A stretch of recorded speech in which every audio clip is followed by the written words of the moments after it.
Welcome back, I'm that Chemist, and in today's Chempilation, we have some stories which will remind us all why we have OSHA. Okay, this started back in 2019. I worked in an analytics and testing lab at the time, but I had just gotten back from a vacation and drove the 12-hour drive all the way back, just to be back to work within 6 hours. So I didn't sleep.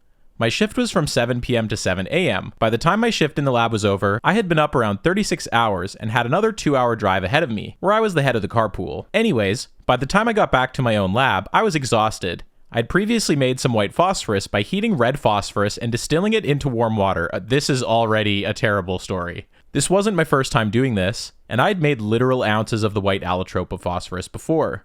That said, for some reason, I felt the need to melt the white phosphorus down into a disc in the bottom of the vial. The smart thing to do would have been to put the vial on a hot plate with the lid off and a clamp to keep it from tipping over. I, being the idiot that I was at the time, felt the need to do it quickly so I could be done and be able to get to bed. So I ended up holding the vial between my fingers and lighting a small flame under it to heat it quickly. Just so this is clear to everyone, he's heating a vial of white phosphorus with an open flame. The white phosphorus melted at the same time that the glass cracked and shattered. I was holding this vial in my hand at the time between my index finger and thumb. Oh no, this is not a good story. The hot water went everywhere and the white phosphorus instantly went up into flames on contact with the air as it was molten, spread out with a large surface area and free of the water. It coated my palm, my fingers, the back of my hand, and anything and everything else from my wrist to the tips of my fingers. From that point on, seeing the flames, I panicked and I don't remember much. Though I do remember screaming bloody murder, grabbing a wet towel I had set aside for an emergency, and wrapped it around my hand and sort of wiped all of the burning white phosphorus off, taking the skin with it. I threw the towel in my burn pit and let it burn and ran to the lab sink and just ran as cold of water as I could get over it until my wife could show up and get a cooler full of ice and water for me to submerge my hand in until we could get to the hospital. I had to keep it wrapped up for about 5 days before I could get to the burn ward. I lived about 75 miles from the nearest burn center at the time. This is awful. Oh my gosh. And when I finally made it there, they did a debriding, which is when they cut the dead skin away and assessed the wound. It was deep, into the muscle in spots. We will not be including the pictures in this video as they're far too graphic for YouTube. This took months to heal, and I still have trouble with it today in terms of being sensitive to heat, cold, sudden hits and scratches, etc. When doing certain things, I have to wear a protective glove to prevent any injuries. This all happened on August 6th, and I went back to work on light duty on September 11th of all days. Second set of pictures are of the day I went back to work with an assistant. Moral of the story? Don't mess with white phosphorus, and don't do chem while tired and sleepy. It's not worth it. Trust me. One of the things that can happen when you get exposed to white phosphorus is the development of something called phossy jaw. I had asked Backyard Science 2000 about this, and this is what he had to say in response. Oh man, that terrified me to think about when I first realized it was a possibility, but I guess I removed all of it before it could soak in. I mean, the skin went with it, so I guess that was to be expected. The smell though, God, the smell. Burning cloth, skin, and white phosphorus. I had some old red phosphorus that needed to be destroyed, and I burned it, and I swear, I had a flashback when I smelled it. It's hard to deal with the things that smell similar nowadays because of that. It brings back the memories of the flames in my face, the instant pain, the heat, etc. I now get periodic phossy jaw checkups. So far, no side effects. This is one of the scariest stories we've talked about on the channel because it involves someone getting molten white phosphorus all over their hands. This is a drawing illustrating sort of what phossy jaw looks like. It's quite graphic, and I don't really want to show graphic stuff on the channel, although the pictures of Backyard Science 2000's hands were very, very graphic. Please be careful when you're doing chemistry, and if you ever work with white phosphorus, do not heat it in a vial with an open flame. Please. Please. Otherwise, OSHA will come and get you, and they might not be able to put your hands back together. White phosphorus is one of those things that not too many people should work with, and this is exactly why. When I've done lab work before, there's been a couple times where we had serious issues due to a waste container malfunctioning. In one case, we had a local member of parliament coming to tour the lab. We were going to tell him all sorts of stuff about our research, and then we had this giant waste drum start leaking. We'd been using an 18-liter metal drum for all of our organic waste, but unfortunately, an undergraduate researcher added some thionyl chloride and glacial acetic acid to the organic waste container. Now, since it's made of metal, it didn't hold up too well, and it ate right through it, and it leaked right before the member of parliament came to tour the lab. We didn't have time to clean it up ahead of time, and fortunately I think we got away with it without him noticing. Another time we had a 1-gallon jug of waste, which wasn't in a secondary container, suddenly rupture and explode. This put glass everywhere, and it spilled organic waste all over the countertop, permanently damaging it. Both of these issues could have been prevented if a proper container was used and if the waste was placed in a secondary container. In the case of the second story, if there was a lid that allowed it to vent on top, this whole issue could have been prevented and no waste rupture would have occurred. As you can see, the way we store our waste as chemists is really important, and that's why I'm excited to announce today's sponsor, CP Lab Safety. They address this exact issue, featuring the eco-funnel. Many labs and businesses already use the eco-funnel, and let me tell you why you should as well. The eco-funnel is a safety waste funnel that blocks fumes from coming back out of the container. The long tube does most of the work. When the bottom end of the tube is submerged, nothing can evaporate from the surface area inside the half-inch inner diameter of the tube. The physical design blocks most of the fumes, even when the lid is open. This still blocks somewhere around 90%. Once you close the lid, effectively all of the fumes are contained, approximately 99.9%. This combination protects the lungs of the user and reduces the risk of lab fires by eliminating fuel sources. CP Lab Safety was sent this incredible photo from an undisclosed university lab after a compressed cylinder went wild and destroyed the place. Guess what still remained intact? The eco-funnel comes in two sizes, a 4-inch diameter and an 8-inch diameter, depending on how much space you have. The 8-inch funnel is superior because it has a secondary airlock tube that helps prevent overfilling. I have overfilled organic wastes countless times, and every time it happens, it ruins my day. The eco-funnel has this really cool mechanism where once the fluid in the container hits the secondary tube, the chemical waste begins backing up into the funnel instead of flowing over into the container. This shows you that you need to stop pouring. To rectify the issue, all you have to do is unscrew the cap a little bit, and this breaks the air seal. Once the vacuum is broken, the liquid in the funnel will pour into the bottle, and it gives you the opportunity to switch to a brand new waste container before an overflow occurs. The model that CP Lab Safety sent me is the new EF2.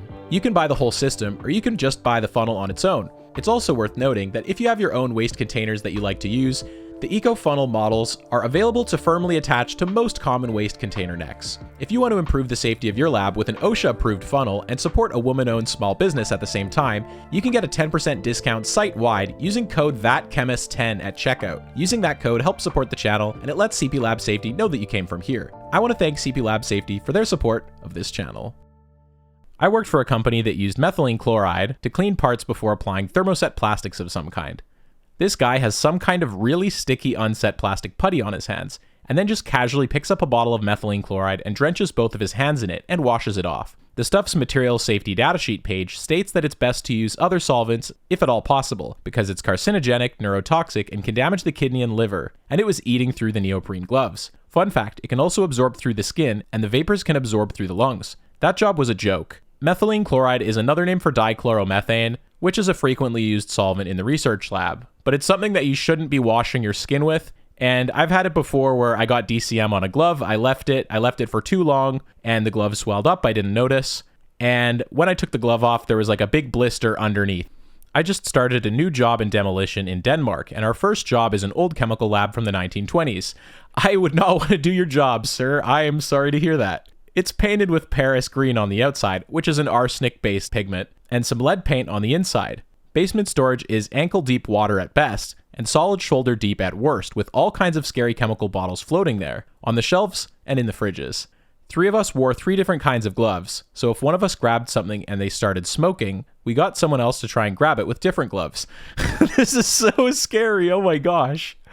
My amateur chemistry knowledge came in handy a lot, as we would be dead on the first day by removing the oil from a container with solid 20 kilograms of potassium to make it easier to carry through waist-deep water. What?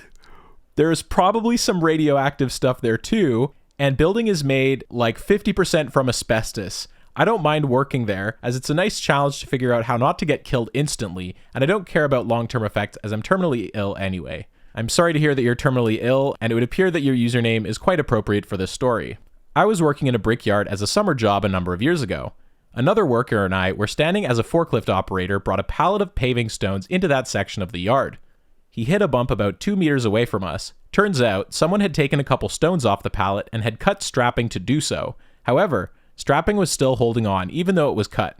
The operator had assumed the pallet was still strapped up. and therefore wasn't worried about moving it. Naturally, as he hit the bump, the whole pallet spilled paving stones onto the ground in front of the forklift and right up onto our feet.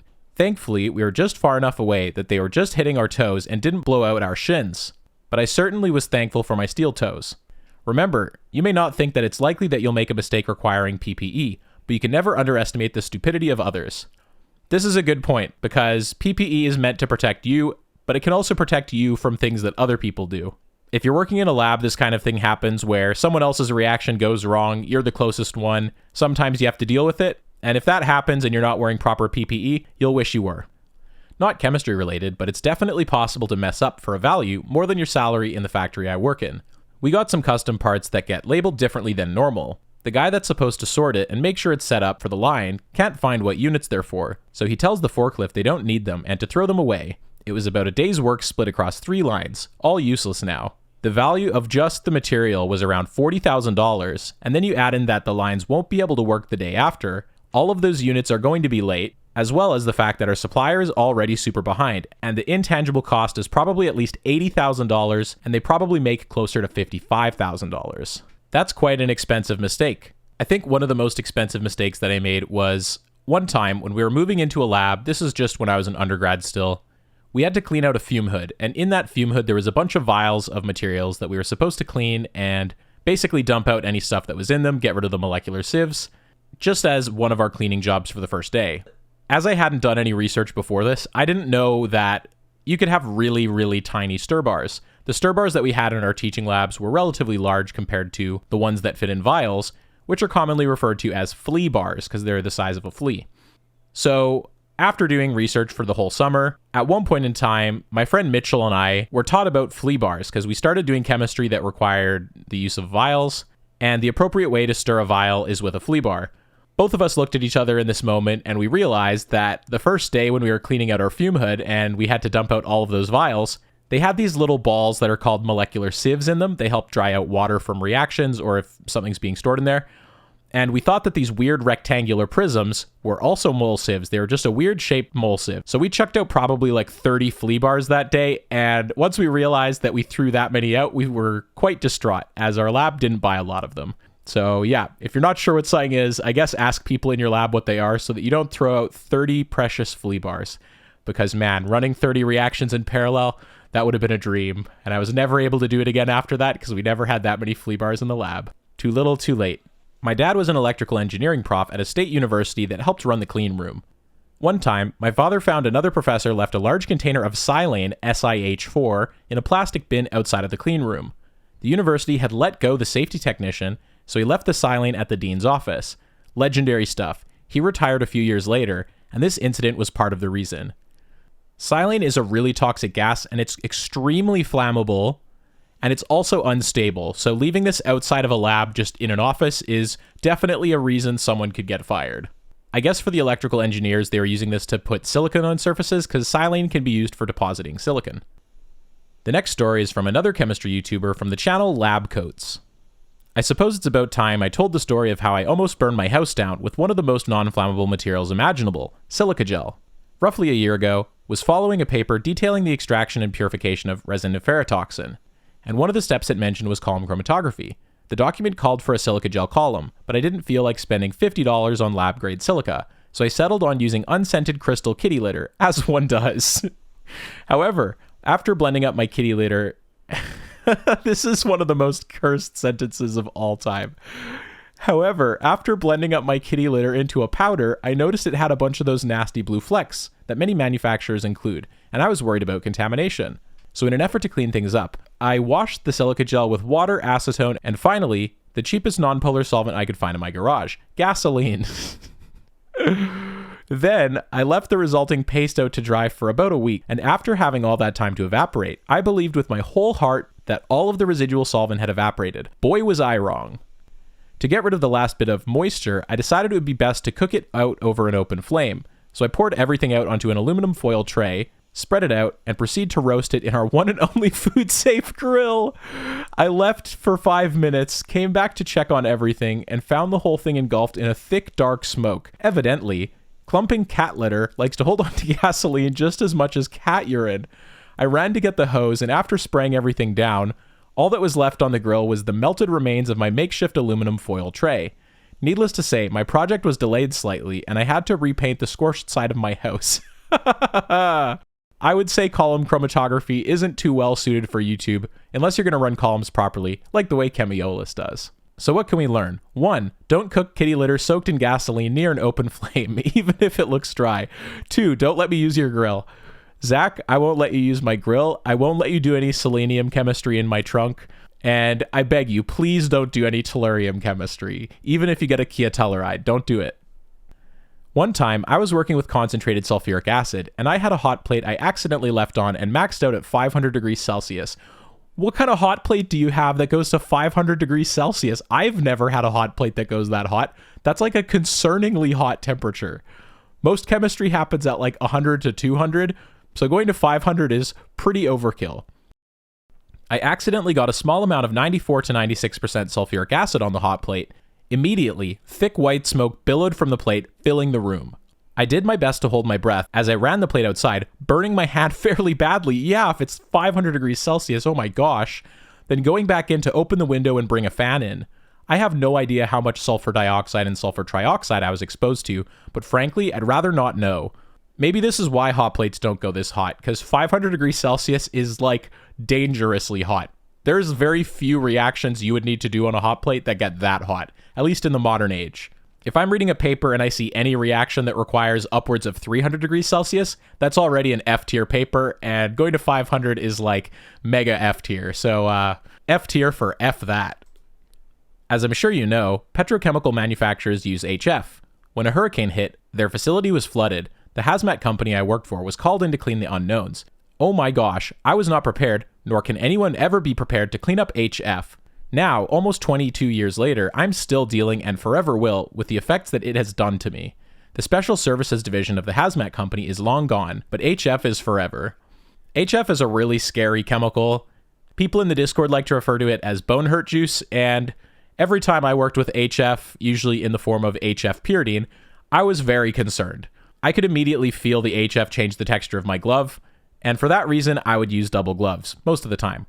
When you're working with HF, it's usually required to keep a tube of calgonate calcium gluconate nearby so that if any HF exposure occurs, you can quench it with the calcium gluconate. Calcium likes to react with fluoride to make calcium fluoride, which is not soluble.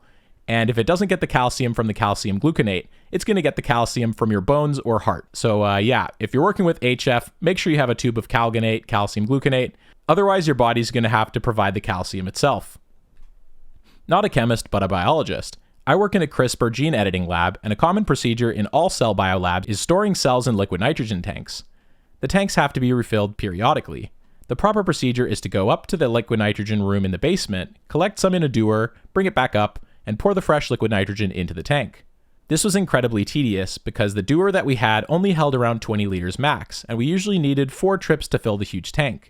To get around this, we put the liquid nitrogen tank on a little 4-wheel dolly thing, like the scooters you play with in elementary school.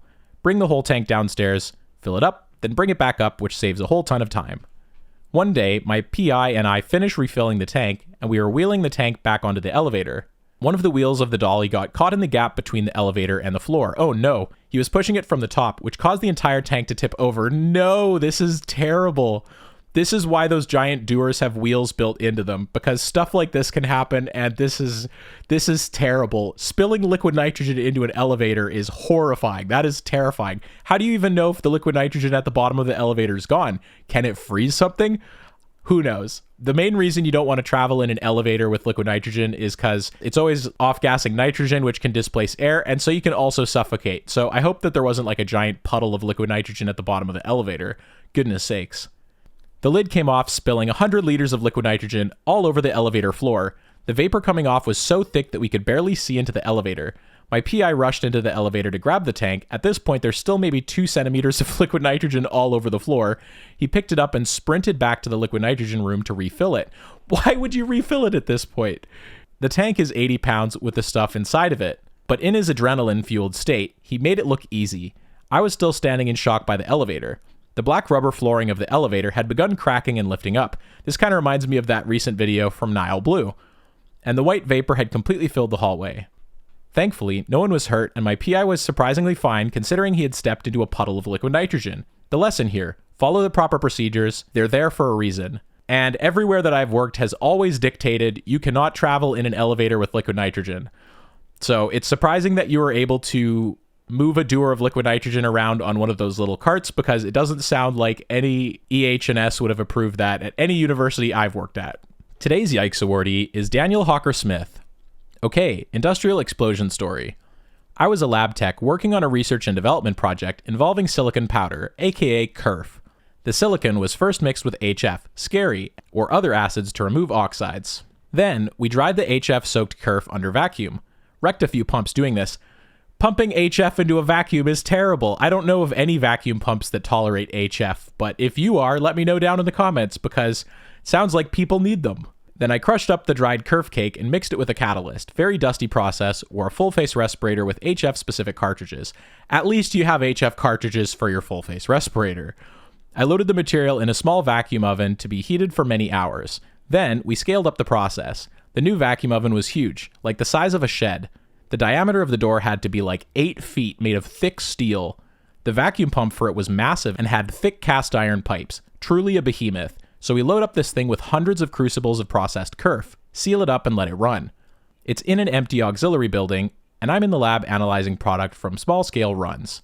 Then, I hear a boom, and feel the lab shake momentarily. It wasn't very loud, but the shake was noticeable. This is terrifying. A giant shake in the lab is never something you want to hear. My supervisor and I go out the front of the building to look at the telephone poles, thinking a transformer blew. Then, one of my coworkers comes in saying the oven exploded. Oh no, that's going to be so expensive. We go to the back building and see the metal roof is dented upwards. The inside of the other building was wrecked. Water was leaking from a bathroom on the second floor. The oven itself was totally screwed. The door had a huge dent in it where it smashed into a vacuum pump, breaking it like a twig.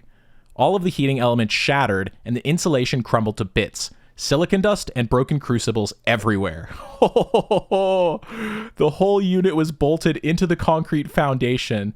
The force of the blast sheared those bolts and moved the thing forward by about 6 inches. And my coworker was smoking a cigarette in the back of the main building, not 100 feet from this thing. We all laughed when we reviewed the security camera footage and saw him jump out of his seat from the shockwave. Wish I could post the pictures in this comment for context. It was insane. Quit not long after. If you have that security footage, Daniel, I would love to see it. That sounds like one-of-a-kind footage, and if you have it, please send it to me. I often think back at how we figured out which one was delicious, which one made someone sick, which one killed you, which one made you see God for a week. Any chemical reaction can instill fear if it happens fast enough. Clearly, you guys have some really crazy stories. If you want to avoid having the same kind of issues you normally do, make sure you go check out this video's sponsor, CP Lab Safety, and if you do that, it would help support the channel. I'd also like to thank everybody who supports the channel on Patreon. Your contributions to the continued production of this series is greatly appreciated. I'd also like to thank you for watching, and hey, I hope you have a great day.